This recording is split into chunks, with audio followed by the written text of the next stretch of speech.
Bueno, en este video vamos a abordar algunos de los puntos de la Revolución Haitiana que ocurrió entre 1790 y 1804. Algunos comentarios generales antes de pasar a abordar la cronología y las características previas a la revolución en Haití. En primer lugar, cuando hablamos de la etapa anterior a 1804, que es el momento en el que se declara la independencia y se renombra ese territorio como República de Haití, vamos a referirnos a este lugar como Santo Domingo o Saint-Domingue, que era el nombre que había adquirido tras la dominación de Francia en esta isla. Santo Domingo era la mayor economía azucarera del mundo y era además una de las colonias más importantes del mundo y de Francia particularmente. Había además en ese territorio una transculturalidad muy singular derivada del encuentro tanto de los pueblos originarios como de los esclavos africanos y las potencias coloniales. Piensen ustedes que originalmente esta isla había sido dominada por España, posteriormente entra en disputa Francia y queda repartida en dos mitades, lo que se conoce en la actualidad como la República Dominicana en manos españolas y la parte más cercana al Pacífico en manos de Francia. Entonces, ciertamente hay una mezcla de culturas muy singular en este territorio. Además, este proceso revolucionario dura cerca de 14 años, lo cual también habla de un fenómeno muy particular y fue la primera revolución de independencia en América Latina, fue la primera y más estruendosa revolución de esclavos, esto también es algo importante para mencionar, ya vamos a hablar de eso un poco más adelante, y ocurrió en simultáneo con dos revoluciones políticas, dos revoluciones con pretensiones universales, con pretensiones y con consecuencias universales como la Revolución Francesa de 1789 y la Revolución Norteamericana de 1776. O sea que esta revuelta, esta insurrección que deriva en la independencia de Haití es es una rebelión que ocurre en un momento donde el mundo verdaderamente estaba convulsionado. Sin embargo, esta revuelta se da generando una gran contradicción en las ideas de la época. ¿Por qué? Básicamente porque las ideas que estaban en boga en este momento eran las ideas hijas del Renacimiento, que habían empezado a configurar lo que se conoció como la Ilustración, y que intentaban responder a muchas preguntas filosóficas que, que circulaban en ese entonces, pero una central que es, ¿qué es el hombre? ¿No? ¿De qué hablamos cuando hablamos de hombre? Hombre en mayúscula, pensando en la condición de humanidad, ¿no?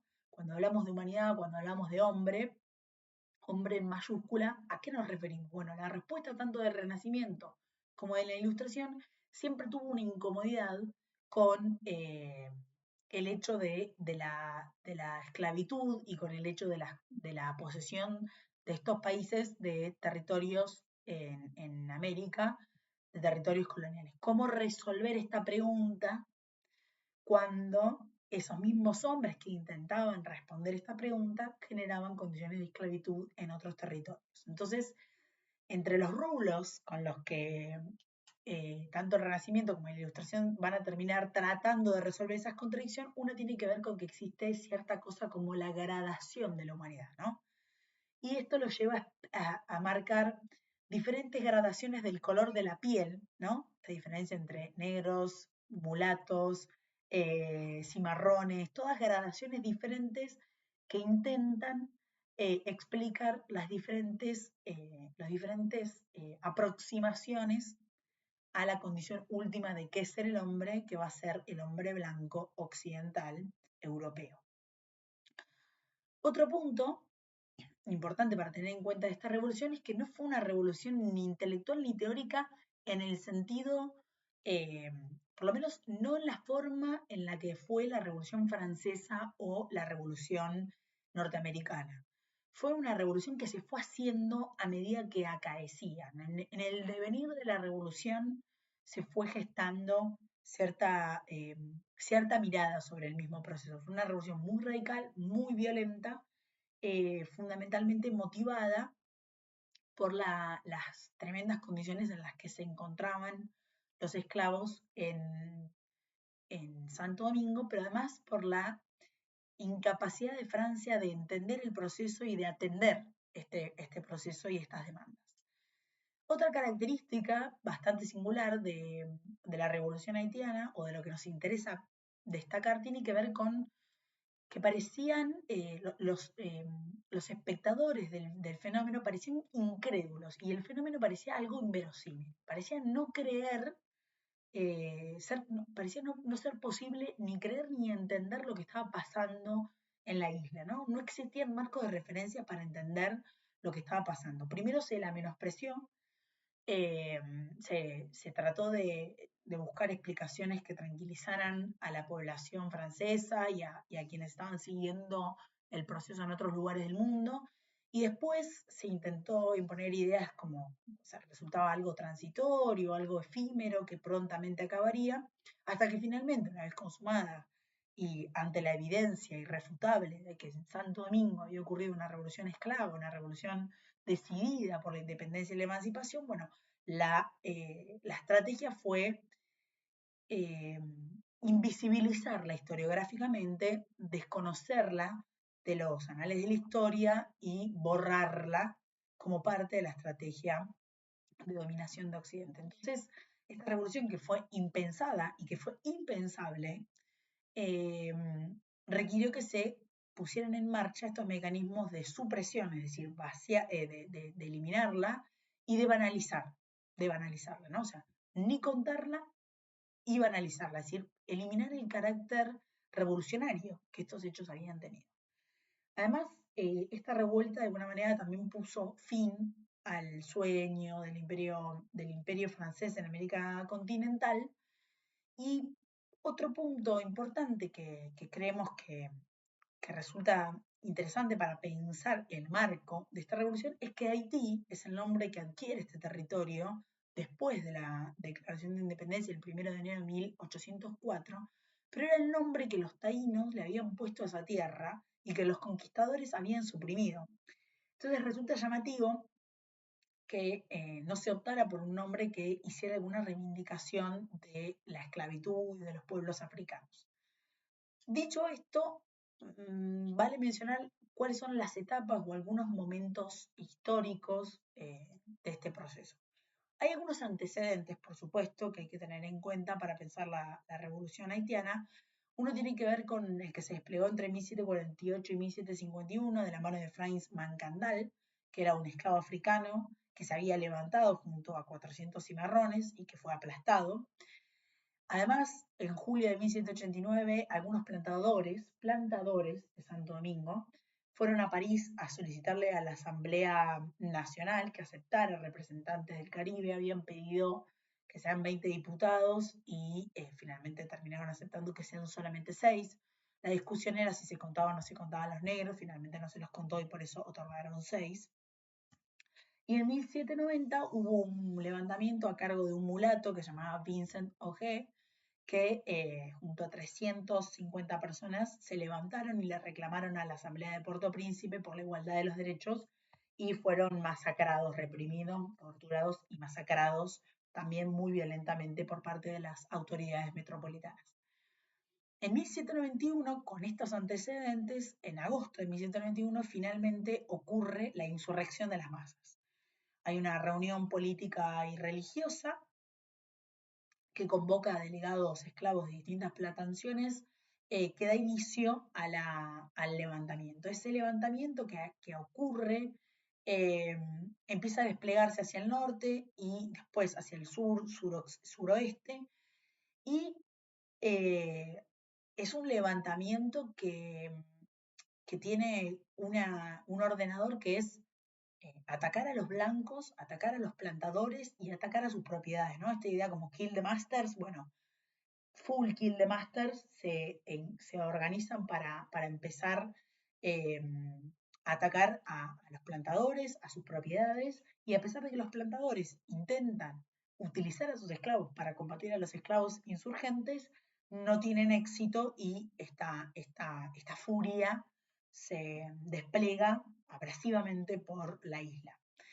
En 1792, en abril de 1792, ante la persistencia de estos hechos, Francia decide, a propuesta de Brissot, que había fundado la Sociedad Amigo de los Negros, eh, hay varios autores que dicen, que hacen referencia a esta sociedad de amigos de los negros, que en verdad, si esos son los amigos de los negros, mejor ni pensar cómo eran los enemigos de los mismos, porque las posiciones y las argumentaciones que daban en esta época eran verdaderamente vergonzosas.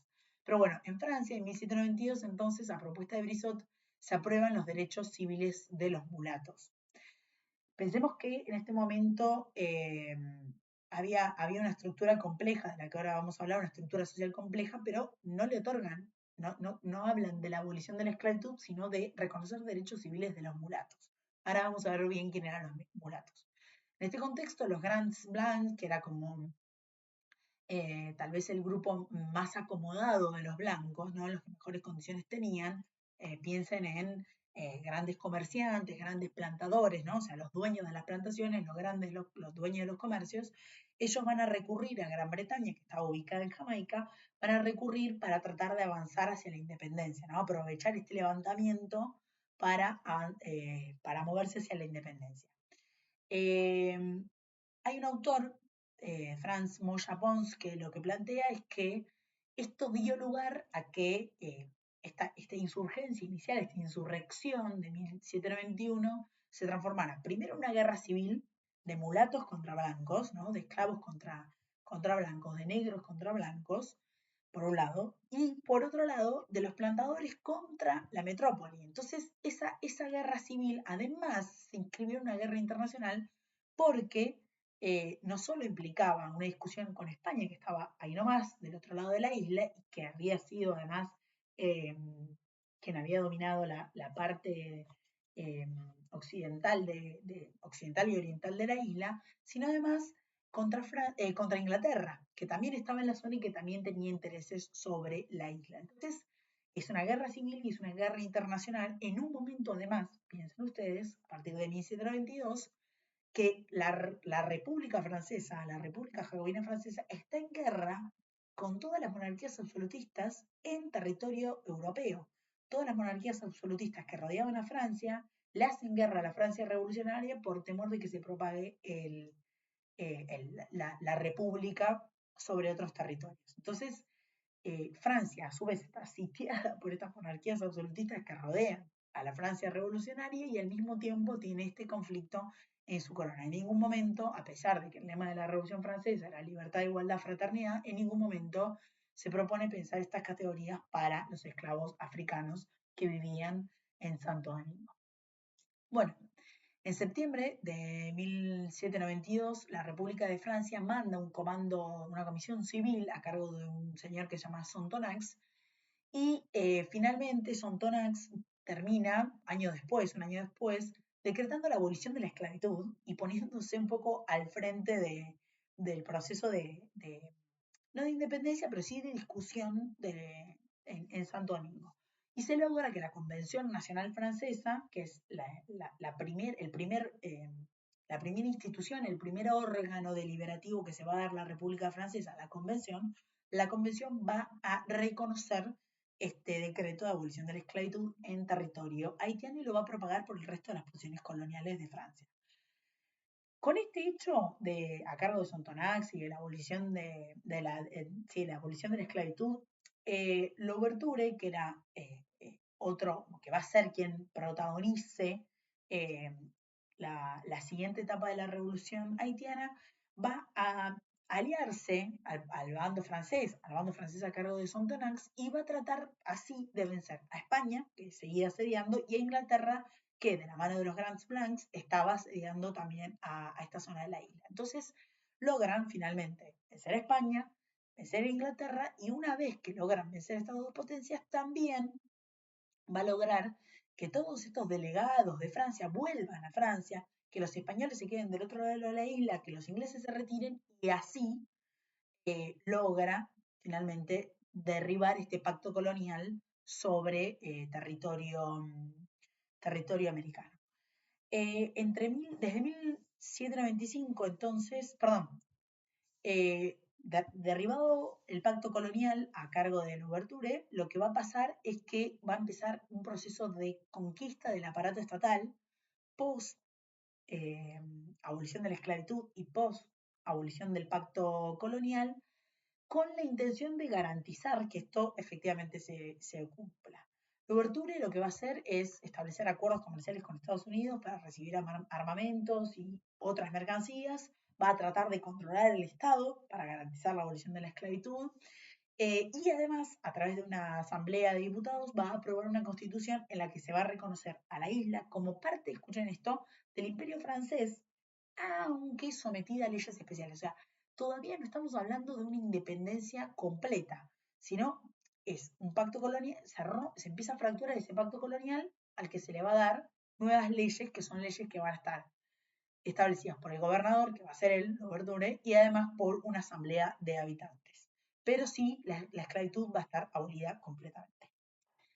Sin embargo, este llamamiento, esta determinación del Louverture no va a durar tanto, porque en 1802 hay una expedición francesa con la intención de reconquistar la isla y de volver a establecer una, o la esclavitud en ese territorio a cargo de un comandante francés que se llama Leclerc.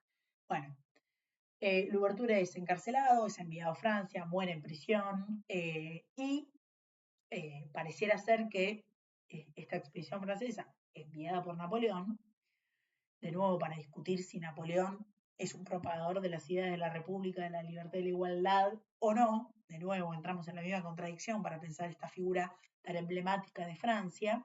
Bueno, finalmente, cuando muerto Louverture, lo que ocurre es que uno de los grandes generales de Leclerc, un general negro que estaba a cargo del sur, un señor que se llama Dessalines, él va a terminar la tarea revolucionaria comandando negros, poniéndose ya sí como objetivo la emancipación y la independencia, ya decididamente romper con la idea de que Haití, Santo Domingo, forma parte del imperio colonial y romper para siempre este pacto colonial que se había empezado a quebrar, pero que todavía seguía vigente.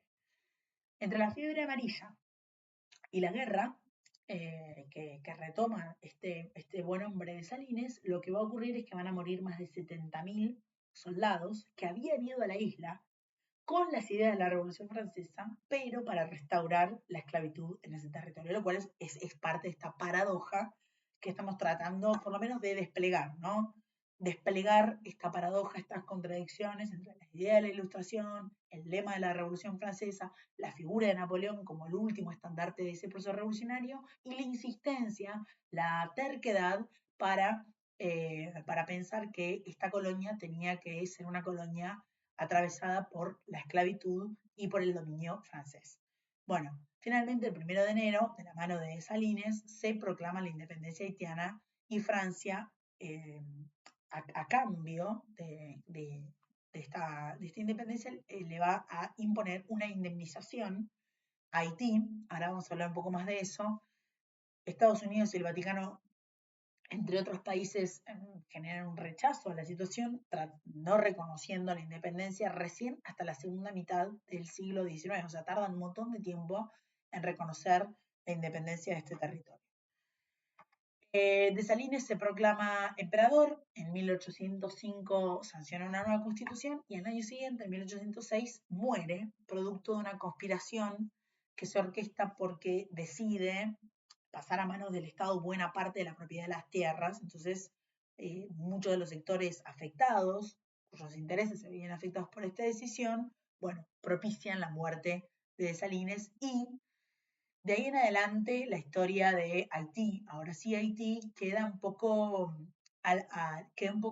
conflictuada, con muchísima inestabilidad política, con muchísimos problemas económicos, en un momento que dividía entre el norte, a cargo de Christophe, pero eso dura hasta 1820, cuando este hombre se suicida, el sur queda a cargo de Pétion y de Boyer. Boyer va a iniciar una avanzada en 1820 cuando muera Christophe, va a avanzar hacia el norte, después va a intentar controlar la parte oriental a manos de los españoles, pero fracasa.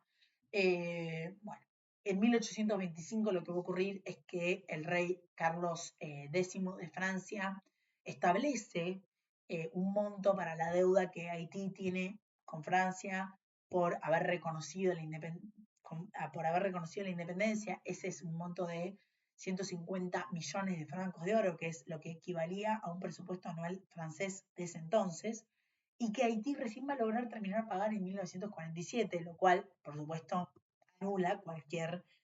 anuló cualquier pretensión de desarrollo y crecimiento económico de Haití hasta el presente, ¿no? Generando grandísimas dificultades sobre las que además, en este caso Francia, erigió su desarrollo y su crecimiento, ¿no? O sea, erigió su crecimiento y su desarrollo a costa del pueblo haitiano, claramente.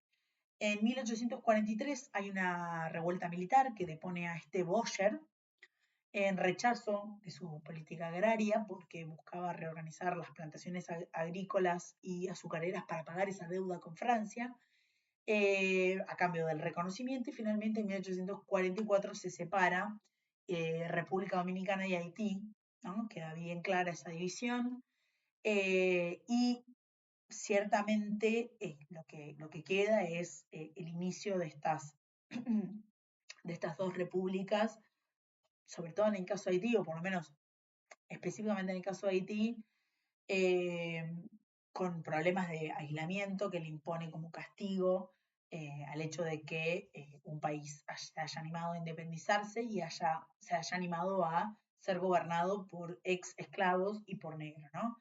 La verdad es que se pasó de la producción de azúcar a la producción de café, pero además le costó muchísimo sostener grandes niveles de productividad, le costó muchísimo Haití desde entonces insertarse en el mercado mundial, y desde entonces ha tenido severas dificultades para poder pararse, por lo menos con dignidad para su gente y para el mundo también. Así que, eh, hecho este gran pantallazo de los comentarios generales y las etapas de la revolución, resta mencionar algunas cuestiones más. Eh, por un lado, la estructura social en Santo Domingo, cómo era la sociedad en Santo Domingo previo a la revolución. Bueno, la mayoría de la población eran esclavos negros, ¿no? Cerca de 500.000 esclavos negros, mayoritariamente dedicados a las plantaciones agrícolas. En este momento sí, de plantaciones de azúcar, ya la vamos a ver.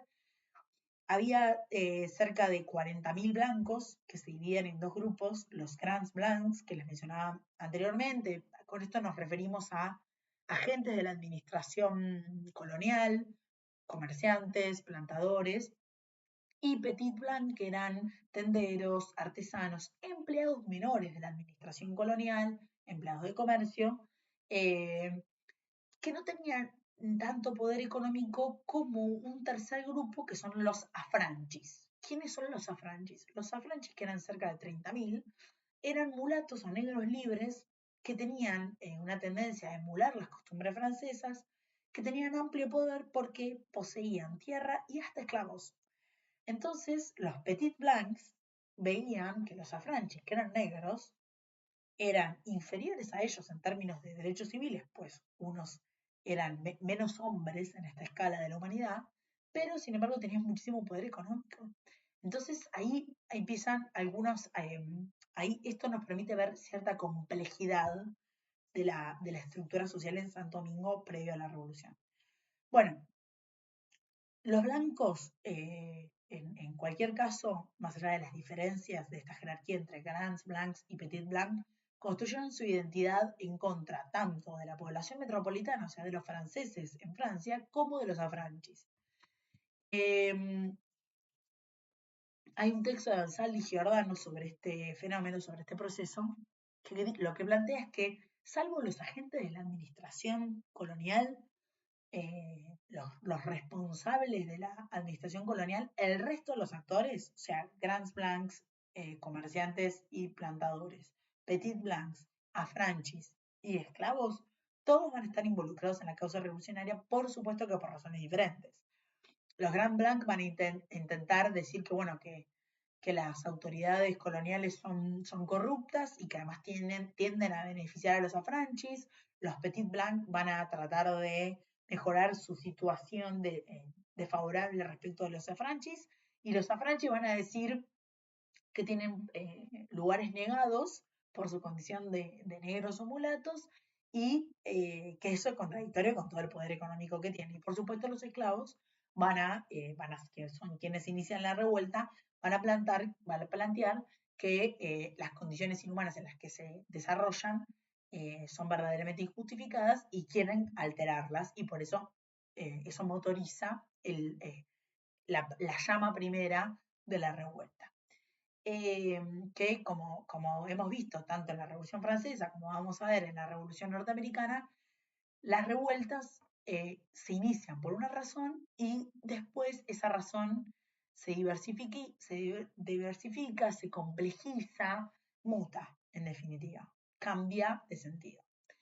Bueno, la estructura económica de Santo Domingo en este momento, que dijimos que era la máxima posesión colonial de Francia y la máxima producción de azúcar, está orientada a una producción que, como ya lo dije recién, es principalmente azucarera, pero también produce café, cacao, tabaco, algodón y cueros.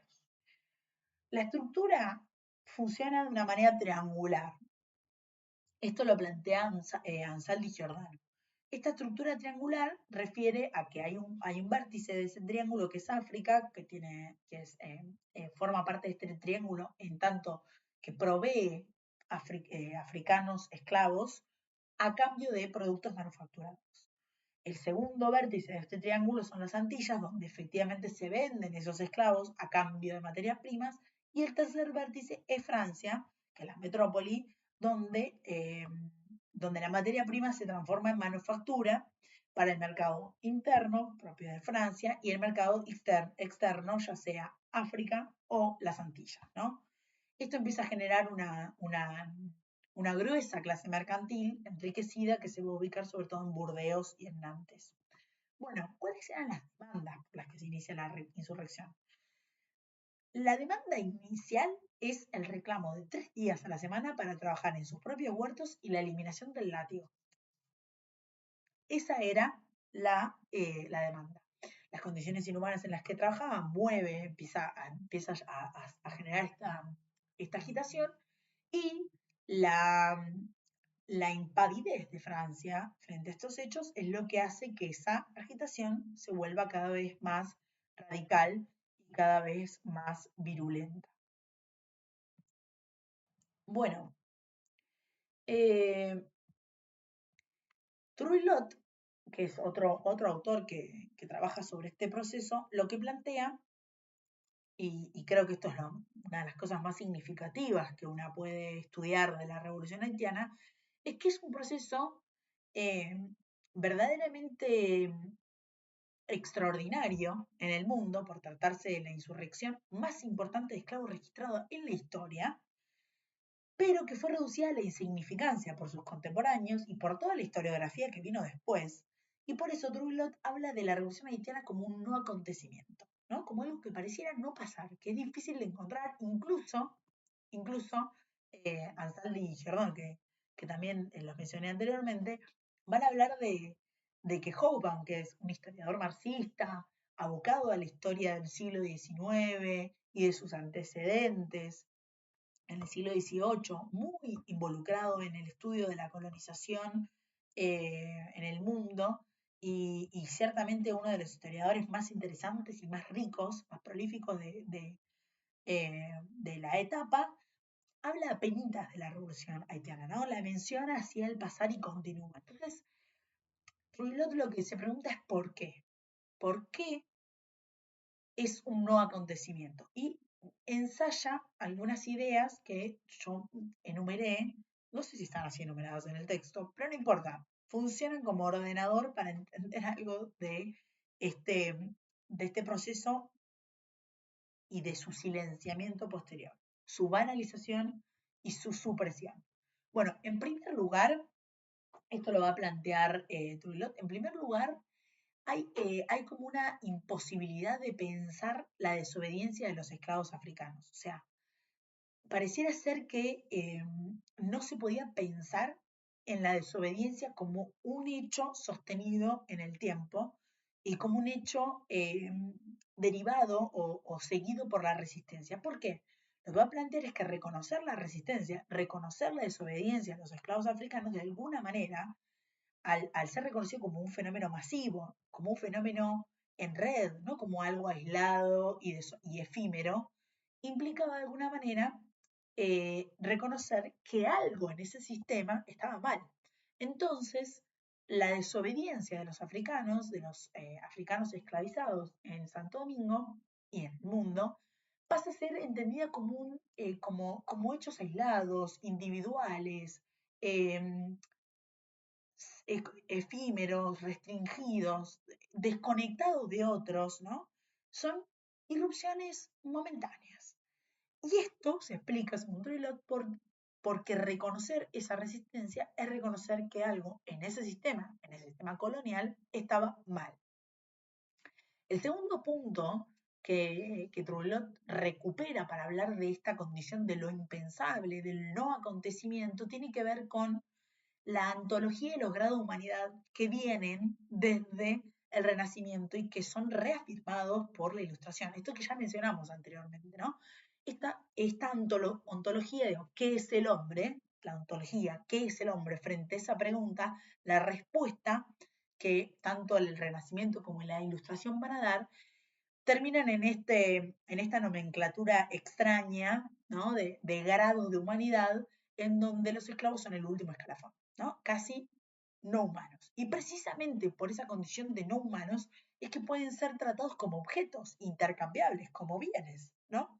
Nadie podría eh, tratar al otro como un objeto, nadie podría hacer de la vida del otro Augusto y Piacere si el otro es un otro.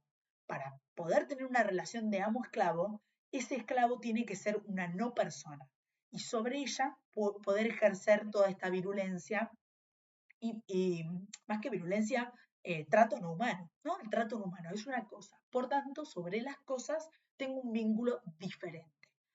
Eh, la deshumanización de los esclavos se basa en esta ontología, se basa en esta nomenclatura, en esta gradación de la humanidad, que entiende que los esclavos, los negros, son el último escalafón dentro de la condición, el último escalafón, y diría más, le cabe la categoría de no humano, ¿no? Están carentes de humanidad. Y la manera de nombrarlos, la idea de nombrarlos como negros, también hace que se le asignen todas categorías malas, ¿no? Características peyorativas y hasta se lo asocia con lo malo, ¿no? Con lo inferior y con lo malo. Entonces, esta ontología y estos grados de humanidad que intentan reponer que la pregunta que es el hombre y que la ilustración y el renacimiento venían a responder, genera esta idea de que, bueno, bárbaro, hay un ciudadano, el ciudadano de la libertad, la igualdad, la fraternidad, hijo de la Revolución Francesa, varón, occidental y blanco. Lo demás va por otro carril. Entonces, hay algo que Trulot también destaca, que es que en este momento, hasta hasta los propios pensadores de la ilustración y hasta los propios revolucionarios, por ejemplo, como Thomas Jefferson, eh, protagonista indiscutible de la Revolución Norteamericana de 1776, él también poseía esclavos, ¿no? O sea, fíjense qué enmarañado está todo esto al punto tal que en este momento la trata de esclavos entre 1789 y 1791 crece muchísimo en el mismo momento en el que políticos y filósofos franceses y del mundo entero intentaban pensar sobre los derechos de la condición humana, ¿no? Eh, bueno, entonces lo impensable refiere a la imposibilidad de conceptualizar eh, a los esclavos como humanos y por ende como seres racionales capaces de decidir por sí mismos y de generar alguna transformación.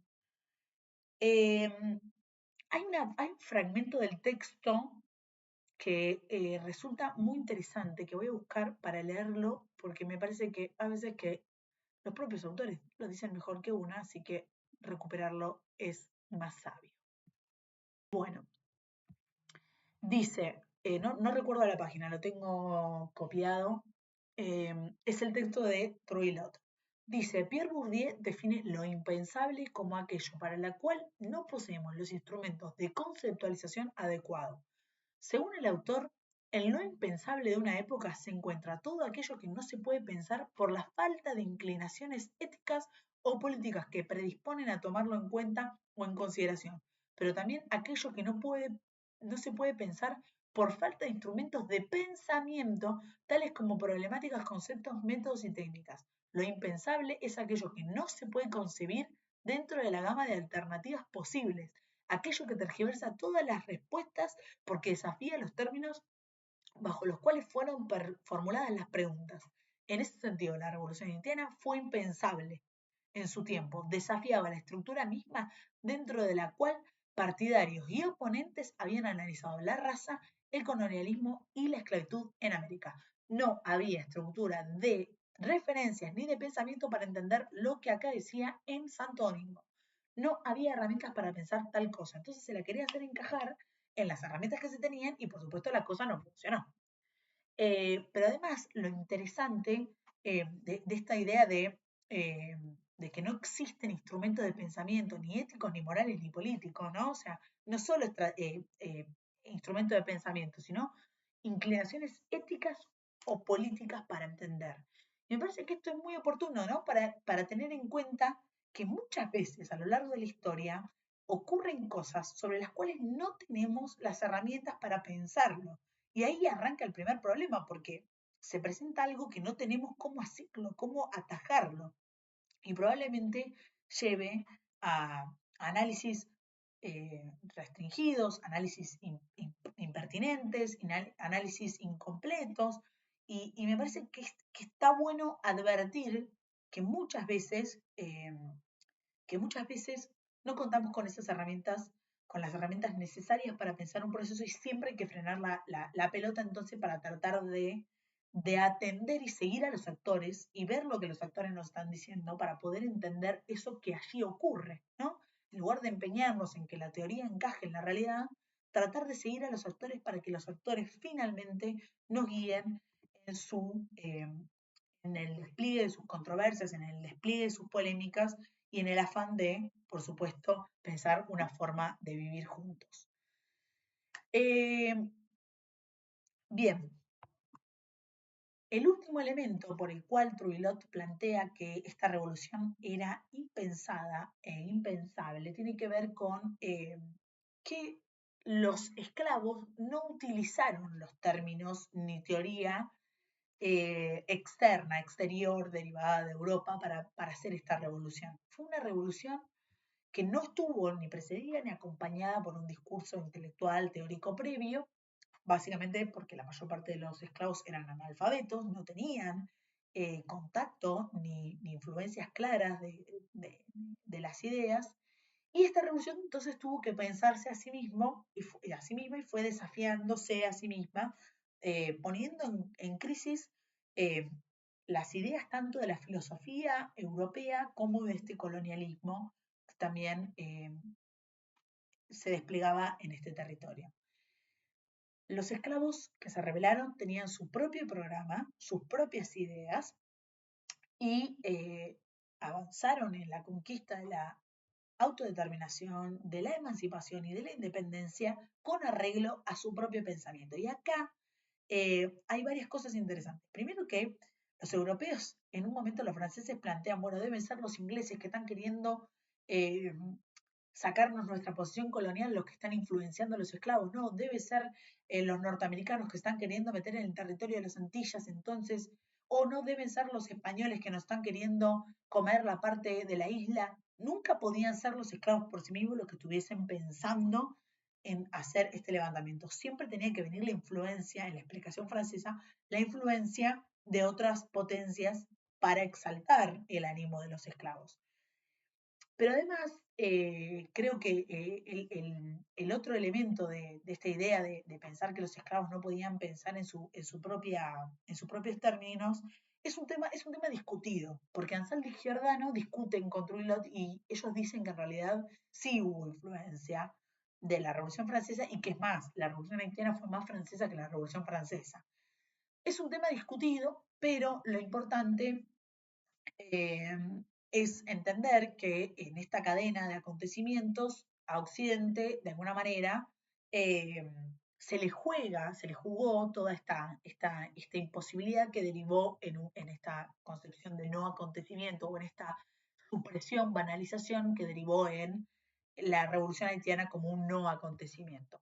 Yo creo que lo más importante, por supuesto, además de la cronología de los hechos y de todo lo que esta revolución viene a dejar, es plantear cómo esta revolución que ocurre en simultáneo con la revolución francesa y en simultáneo con la revolución norteamericana es desconocida por los mismos pensadores de la revolución norteamericana y de la revolución francesa, precisamente por quiénes eran los revolucionarios en esta isla.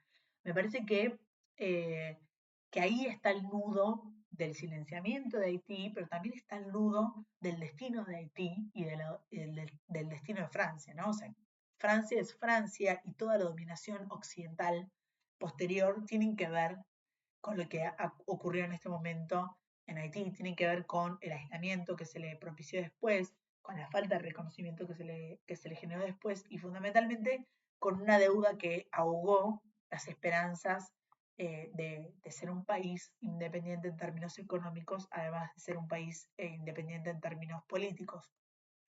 Creo que la revolución haitiana nos echa luz a estas contradicciones que van a ver, que van a convivir en los revolucionarios franceses, que van a convivir en el propio Napoleón y que nos exigen pensar un poco más cómo entender tanto la Revolución Francesa como su última figura, que es Napoleón Bonaparte, porque efectivamente él decidió reeditar la abolición, restaurar perdón, restaurar la esclavitud abolida anteriormente en Haití y volver a imponer al imperio francés dentro de la colonia de Santo Domingo.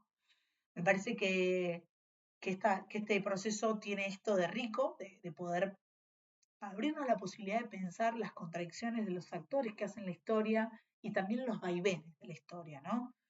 Fue la primera, fue la más virulenta, fue la más extraordinaria de las revoluciones de independencia, si quiere, por lo menos por esta condición extraordinaria de inusual, digo, de la condición de un país esclavista, de un país de un país que se tensionaba con claridad explícita entre tres potencias como Inglaterra, España y Francia, que se dio en el marco al calor de dos revoluciones como la norteamericana y la francesa, y sin embargo su destino final fue un destino trágico. Así que hasta acá con Revolución Haitiana. El próximo video estaremos hablando de revolución norteamericana y el siguiente de el imperialismo con los textos, el texto de Lenin, imperialismo fase superior del capitalismo, que van a reeditarse algunas de estas discusiones sobre potencias europeas y colonialismo, solo que en los albores del siglo XX.